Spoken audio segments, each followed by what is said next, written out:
Thanks for choosing RTV News. We're coming to you live from our studios in Kigali, Rwanda. We start with a glimpse of what we have in store. Now, findings of a research project conducted by Transparency International Rwanda have revealed that 29% of the population is prone to engage in corruption. And members of the East African Parliamentary Alliance for Food Security and Nutrition have called on governments to increase their budget allocation to the agricultural sector.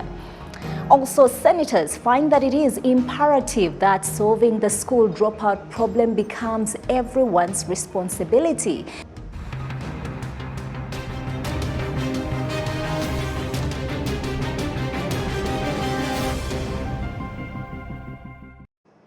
I am Isabel Masozera. You're watching RTV News. Glad to have your company. Now, top of our edition, findings of a research conducted by Transparency International Rwanda have revealed that 29% of the population is prone to engage in passive or impassive corruption to attain services that they are entitled to from public and private sectors. We start with Precious Kirezi.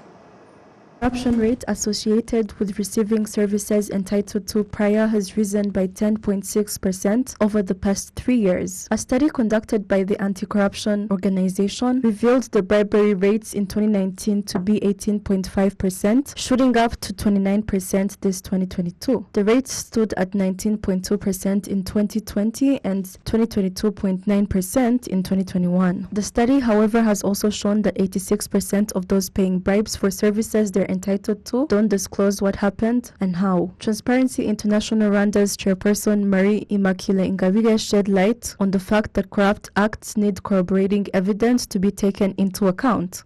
Ruswa ntibayivuga mu magambo ni icyaha cyose gisaba ibimenyetso simusiga kandi bifatika. Verbal descriptions of corruption are unreliable without corroborating proof. Proving bribery is never easy, however, residents ought to learn how to trap suspects and detain reliable evidence. Some are unconcerned with it, and this is discouraging. Corruption negatively impacts the community, and every entity working together to sensitize the public against it could make a significant difference. A number of bribery offenses have been detected, especially in the private sector, often involving unprecedented loans from financial institutions. The Ombudsman cited the 493 anti-corruption committees established in the private sector to monitor corruption. Ikindi nuko hari za komite zo kurwanya ruswa. Also, the anti-corruption committees adopted from the 2018 Anti-Corruption Act have birthed 493 committees. Yesterday, in a meeting with the private sector, also attended by banks and insurance companies, the establishment of such committees was deemed a necessity in every sector and are accountable to the Ombudsman's office every 6 months. The value of bribes in form of money was 19 million in 2020, fell to approximately 14 million in 2021, then shot up to more than 30 million in this year. Defendants of corrupt cases this year include local government officials, members of the judiciary, the police force, and government agencies like Rwanda Revenue Authority, REG, WASAC, and players in the private sector, especially those employed by financial institutions. Precious Tirezi, RTV News. Thank you, Precious. Now in more news, members of the East African Parliamentary Alliance for Food Security and Nutrition have called on governments to increase their budget allocation to the agriculture sector. This comes as the alliance holds its 4th General Assembly meeting here in Kigali. For a specific legislative and policy measures to The chairman of the Eastern Africa Parliamentary Alliance for Food Security and Nutrition acknowledges the role that MPs must play in the drive to ensure food security on the continent. That's why we are trying to push to give awareness every parliamentarian to use his power to support the family farmers and to fight food security and nutrition.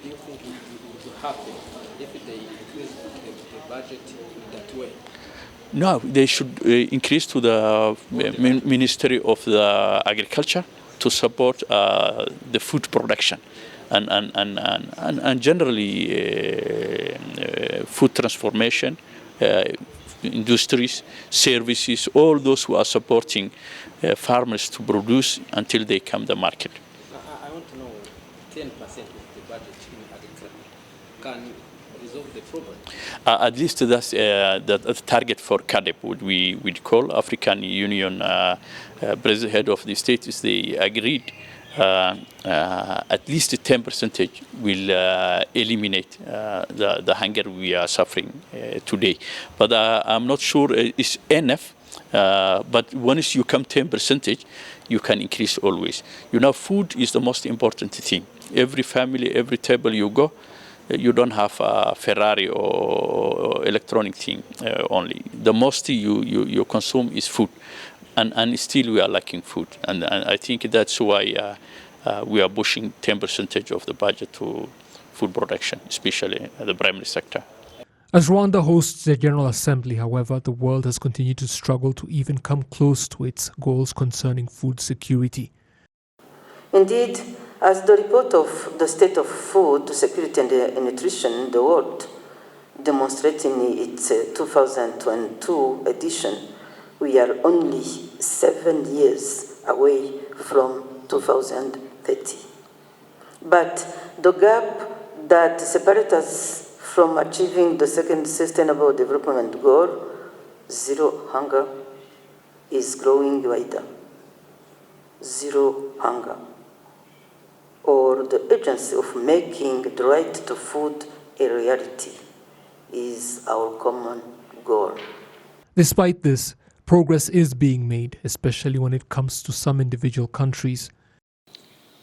The Food and Agriculture Organization of the United Nations, FAO, does recognize the critical role of parliamentarians as strategic stakeholders for accelerating the achievement of SDGs, and especially the SDG 2, which looks at eradicating hunger, the Africa Regional Nutrition Strategy, the 2014 Malabo Declaration on the Comprehensive Africa Agriculture Development Program, CADEP, as well as the African Union Vision 2063.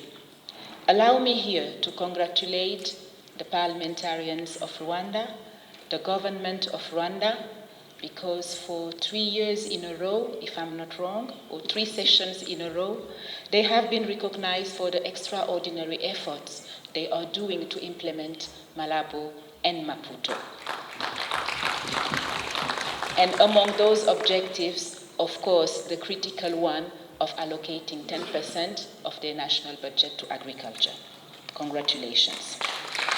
While the Eastern Africa sub-region hosts less than 25% of the African population, it accounts for more than half of the food insecure and undernourished people on the continent. Reports indicate that more than 118 million people are undernourished in the sub-region.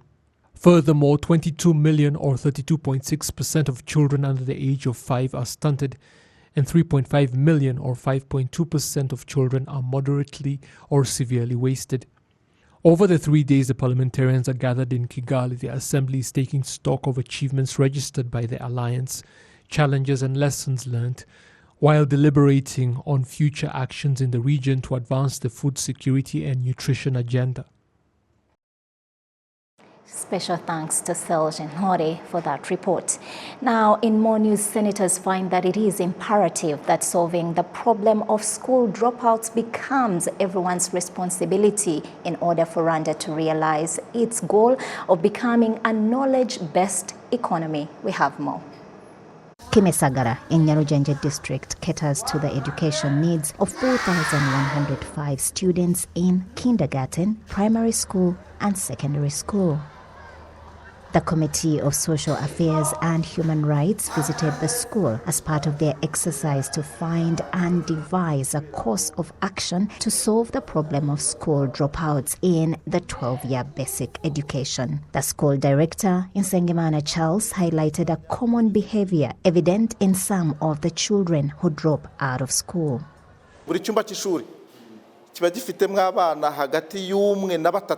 Each classroom accommodates 1 and 3 children as we analyze. One left yesterday, but he came back. This school year, we have 35 children who are academically challenged. We have set up a special program called After School to facilitate them and seek out any found to be missing many days of school.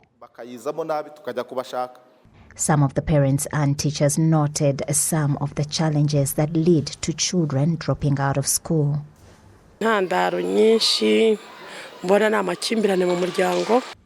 Dropping out of school is often a result of family conflicts. For example, the child can come home from school and the parents come home drunk. When the man returns home drunk, he starts a fight with the wife. The children start sleeping outside hungry. Sometimes that child is also insulted. And when that child manages to go to school, sleeps in class. You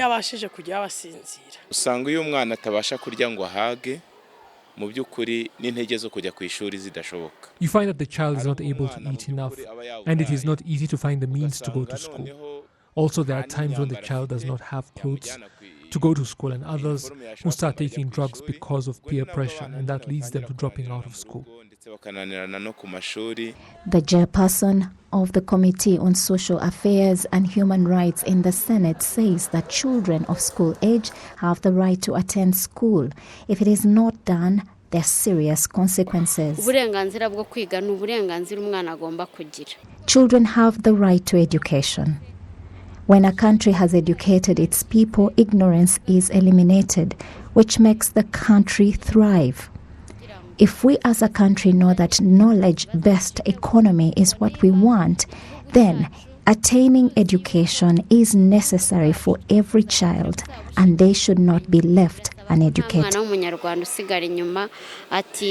The visit to the school will be followed by a discussion with the institutions responsible for education and social affairs. The report of the Ministry of Education for the year 2020-2021 indicated that in primary schools, the number of children who dropped out of school increased from 7.8% in 2019 to 9.5% in 2020-2021. The report also shows that in secondary schools, the number of students who dropped out of school increased from 8.2% in 2019 to 10.3% in 2021. You're still watching RTV News. Now, genocide survivors and those who committed crimes during the genocide against the Tutsi say that community-based sociotherapy program Mvura Nkuvure has fueled unity and reconciliation, as well as the healing of wounds inflicted during the 1994 genocide against the Tutsi. Olivon Tete expounds. During the community-based sociotherapy conference held on Tuesday, which aimed at exchanging knowledge and experiences on themes about intergenerational legacies of the 1994 genocide against the Tutsi, and also reviewing the outcomes of reconciliation programs, it was pointed out that dialogue groups between genocide survivors and those who committed crimes during the genocide play an important role in the process of rebuilding peace and promoting unity and reconciliation. Those who participated in reconciliation programs through Mvura Nkuvure, an intergenerational healing and community reconciliation for sustainable peace project, say that it assisted them in healing and development. I was so wounded I couldn't even attend commemoration programs or even listen to songs about commemoration. It was really hard to overcome all of that, but through the Mvura Nkuvure program, I started opening up to people. Lucine Zaramba, the executive director of the community-based sociotherapy organization which implemented the Mvura Nkuvure project, points out that this journey of healing and reconciliation resulted into developmental projects. After the journey of healing, reconciliation, and unity, it resulted into small groups with developmental projects, groups of arts, groups of saving and providing loans, groups of agriculture and livestock, farming, and many other groups. All of those groups originated through dialogues of healing and reconciliation. Participants created these groups as a way of resilience and a way of developing themselves through various projects.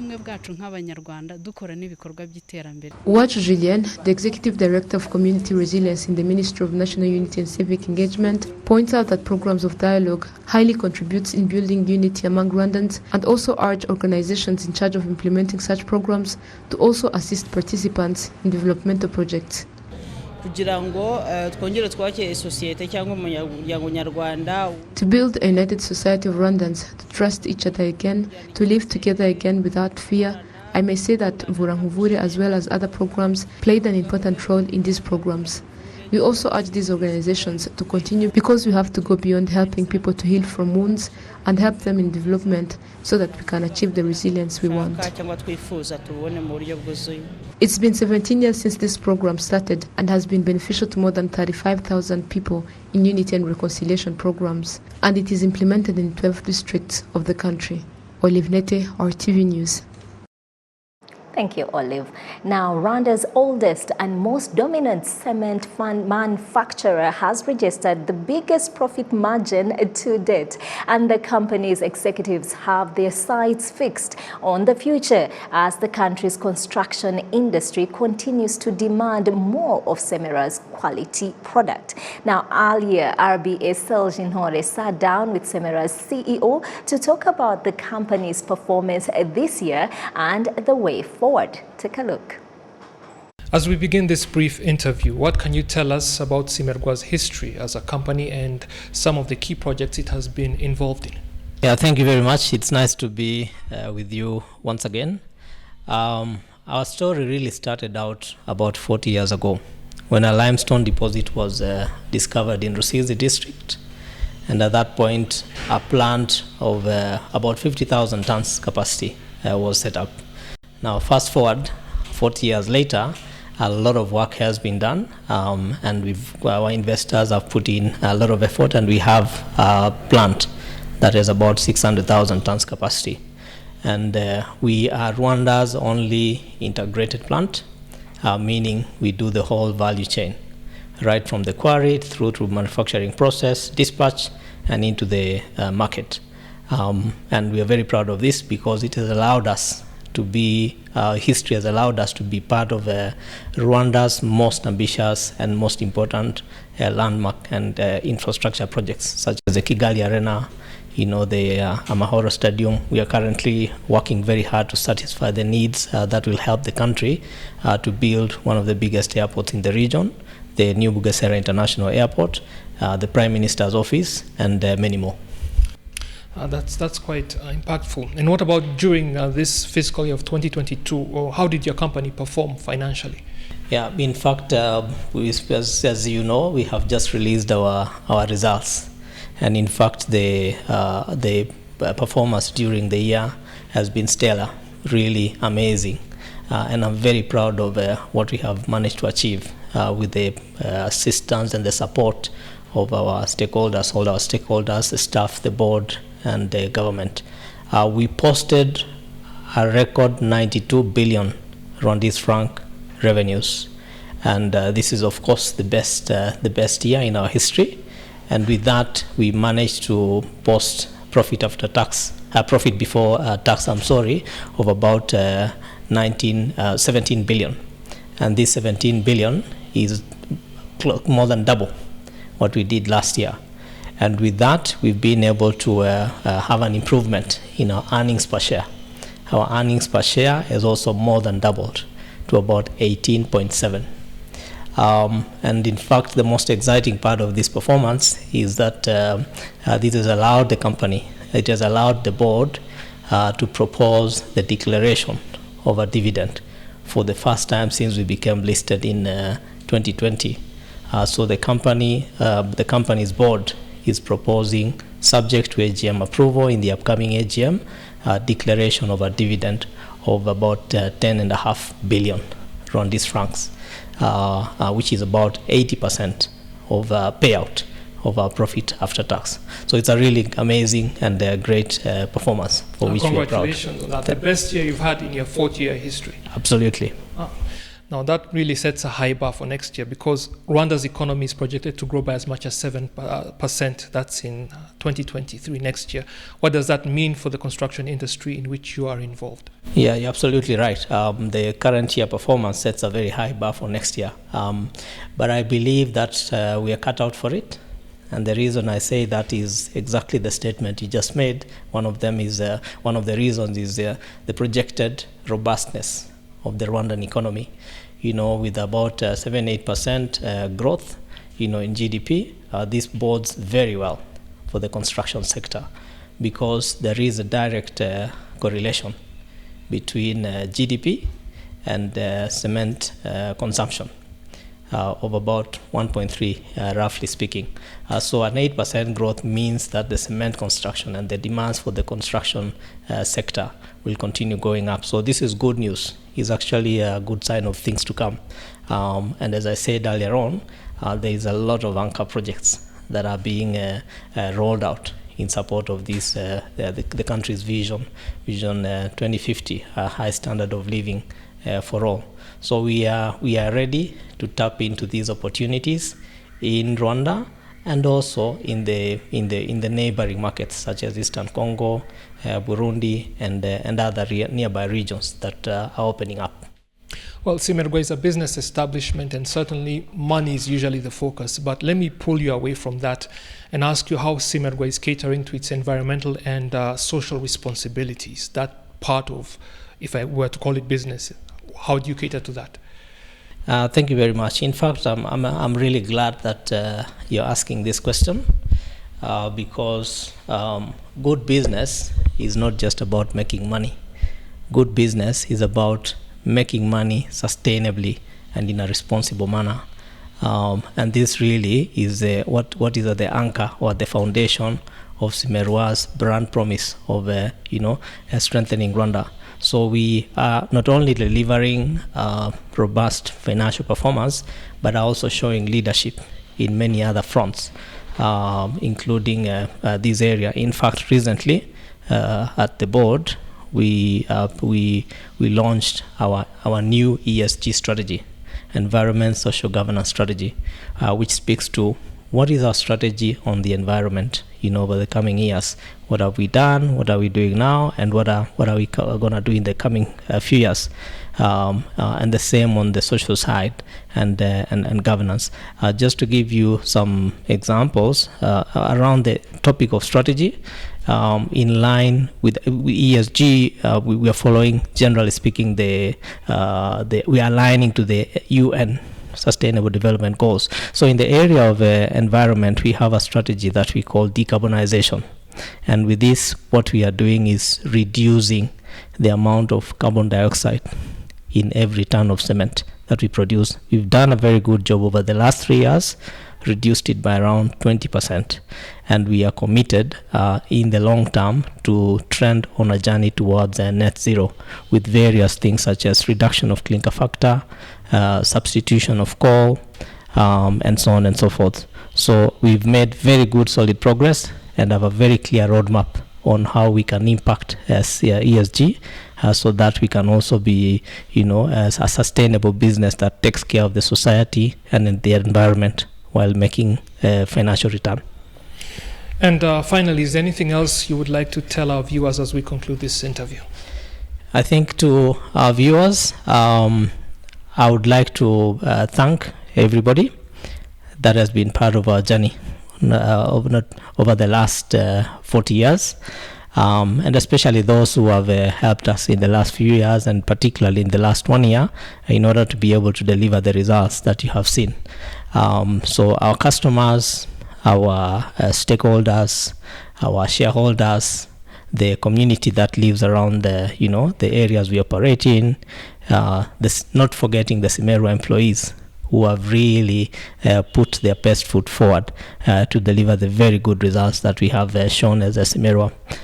We are optimistic and confident that going forward we will continue to have an even stronger operational and financial performance, and therefore be able to go to the next level from the current foundation, which, as you said, is already a very high bar.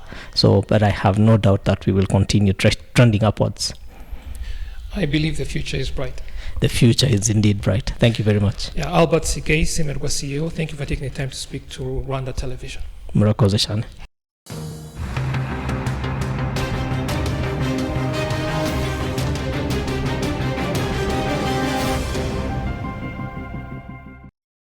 I am Isabel Masozera, and thanks for watching RTV News. Always a pleasure bringing you the latest in Rwanda and beyond. On behalf of the entire news team here at RBA, thanks for watching and keep it RTV.